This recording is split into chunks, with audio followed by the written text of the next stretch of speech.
लेकिन पंडित ऋषि त्रिवेदी कहते हुए कि समाजवादी पार्टी की स्थिति ज़्यादा मजबूत दिख रही है, इसलिए अखिलेश जी के सितारे बुलंद हो सकते हैं 10 मार्च को। अब बात करते हैं शनि की। शनि उपासक स्वामी कन्हैया जी हमारे साथ हैं। स्वामी जी, आपने दोनों तरफ की बातें सुन ली। एक तरफ 4 ज्योतिषाचार्य हैं, एक तरफ पंडित जी हैं, आप किस तरफ हैं?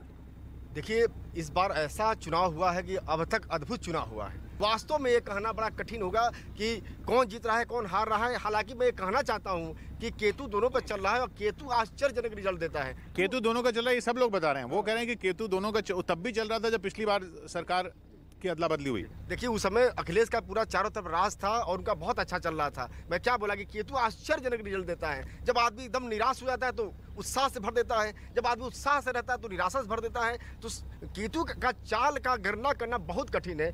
केतु कब किस करवट बैठेगा ये कोई नहीं बता पाता है, बहुत ही कठिन है। लेकिन जो केतु की दशा है, हालांकि मैं कुंडली का विश्लेषण करूँ तो समाजवादी पार्टी वास्तव में टॉप पर चल रही है, बहुत अच्छा कार्य कर रही है, बहुत अच्छा उसकी जनमानस में उसकी बहुत फैलाव हुआ है, जनता का रुझान उससे बढ़ा है, काफ़ी बड़े स्तर पर जनता उनसे जुड़ रही है। क्योंकि इस समय शनि समाजवादी पार्टी कुंडली पर पॉजिटिव चल रहे हैं। लेकिन हमारे बाबा जी को नहीं देखा जाए तो उनका जो ग्रह चक्र है, जो उनका तकदीर है, जो किस्मत है, वो बहुत ही मजबूत चल रहा है। किस्मत की लड़ाई में उनका कोई मुकाबला नहीं है, बहुत ही भाग्यशाली है। इसलिए योगी जी और अखिलेश जी की कुंडली बराबर में चल रही है। बस थोड़ा बहुत अंतर है और शनिदेव की जिस पर कृपा हो जाएगी वो मुख्यमंत्री बन जाएगा। तो किस पे कृपा होगी वही तो पूछ रहे हैं।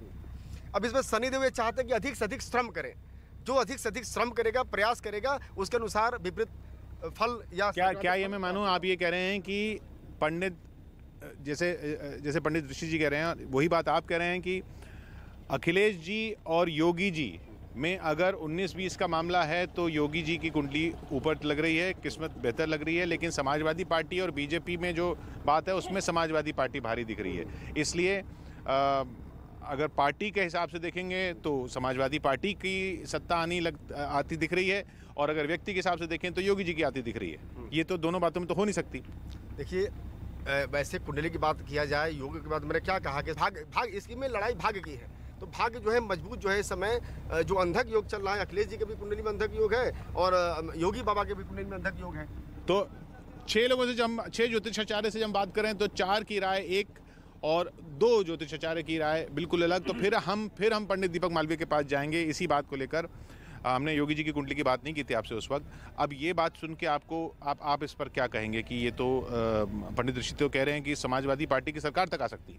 हमें जो जन्म कुंडली प्राप्त है, योगी जी की कुंडली सिंह लग्न की है और अखिलेश यादव जी की कुंडली कन्या लग्न की है। दोनों कुंडली का कंपैरिजन करेंगे, दोनों में ग्रहों की स्थिति कहीं से कमज़ोर नहीं है। पंचम भाव में अखिलेश जी के गुरु बैठा हुआ है, पंचम भाव में गुरु बैठा हुआ है योगी जी की जन्म कुंडली में। योगी जी की कुंडली में गुरु स्वराशिस्थ है और उनकी कुंडली में अखिलेश जी में गुरु नीच का है। मैं यही कहने की स्थिति में हूँ कि मुझे लगता है कि 100% भारतीय जनता पार्टी की सरकार उत्तर प्रदेश में बनेगी। और मैं एक बात बड़ी ईमानदारी से आपके साथ कह के यहाँ से उठूँगा जब भी जाऊँगा तो, कि अगला चुनाव जब 2029 में पार्लियामेंट का होगा तो देश के प्रधानमंत्री की जब चर्चा चलेगी तो उसमें निश्चित मान के चलिए कि योगी जी भी उस क्रम में एक नाम होंगे। भले प्रधानमंत्री हो न हो, लेकिन एक नाम अग्रणी लिस्ट में रहेगा। और उनका वो नाम अगर 29 की लिस्ट में रहने की बात है, वो तो तभी रह सकता है जब वो ये वाला चुनाव जीत जाए। वो ये चुनाव वो निश्चित जीत रहे हैं और मेरा ऐसा आकलन है कि 220 के आसपास और 240 तक ऊपर ये भारतीय जनता पार्टी को और सीटें प्राप्त होंगी। चलिए अब सीटों पे आ जाते हैं। आप कह रहे हैं 220 से 240 भारतीय जनता पार्टी की सीटें। आपके गणना है सीटों पर कुछ? अगर हम योगी आदित्यनाथ से काउंट करें न्यूमरोलॉजिकल ढंग से, ये तो केवल वैदिक ज्योतिष से सब बता रहे हैं, मैं न्यूमरोलॉजिकली भी उसमें ऐड कर रहा हूँ। अगर न्यूमरोलॉजिकली ऐड करें तो 5/6/1972 का यह जन्म, उसका भी भाग्यांक 6 आएगा। योगी आदित्यनाथ का भी भाग्यांक 33 योग का 6 आएगा और 2022 का भी भाग्यांक 2, 2, 4 और 2, 6 आएगा।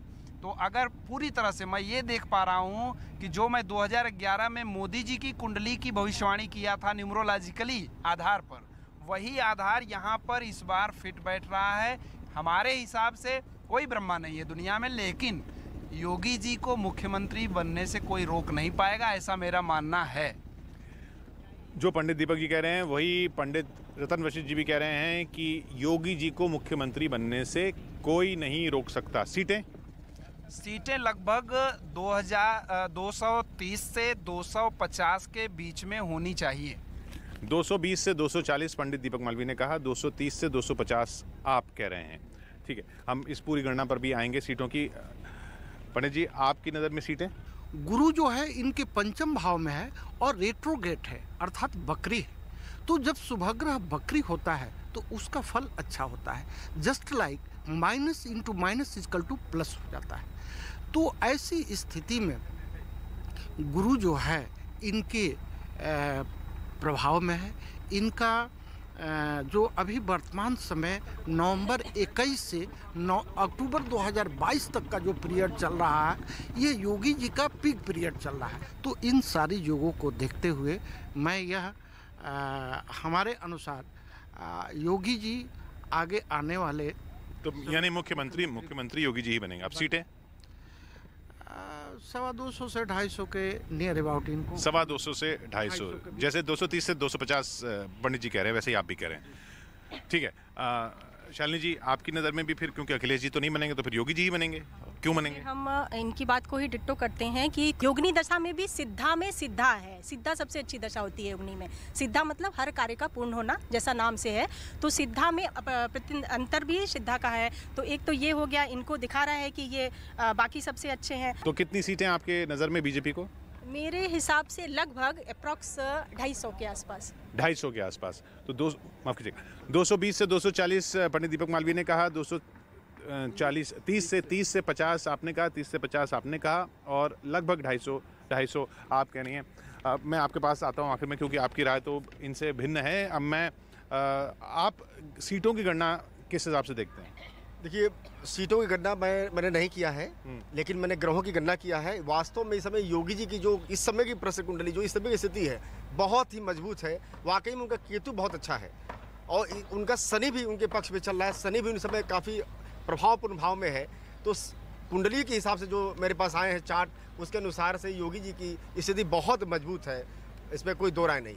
चलिए, तो अब सीटें आपकी नज़र में, क्योंकि आप कह रहे हैं कि समाजवादी पार्टी की सत्ता आ सकती है। ये देखिए, मैंने ये कहा कि दोनों पार्टियों का अगर कन्वर्सेशन करते हैं तो उसमें समाजवादी पार्टी बढ़त के रूप में दिख रही है। मैंने ये नहीं कहा कि समाजवादी पार्टी आ सकती है। मैंने ये कहा कि समाजवादी बीजेपी से बढ़त में जो है समाजवादी पार्टी नजर आ रही है, बीजेपी नीचे गिरती नजर आ रही है। तो बीजेपी की सीटें अगर देखेंगे तो लगभग दोनों की सीटें लगभग अंडर 200 के अंदर ही होगा। उसके बाद समर्थन सरकार बनेगी।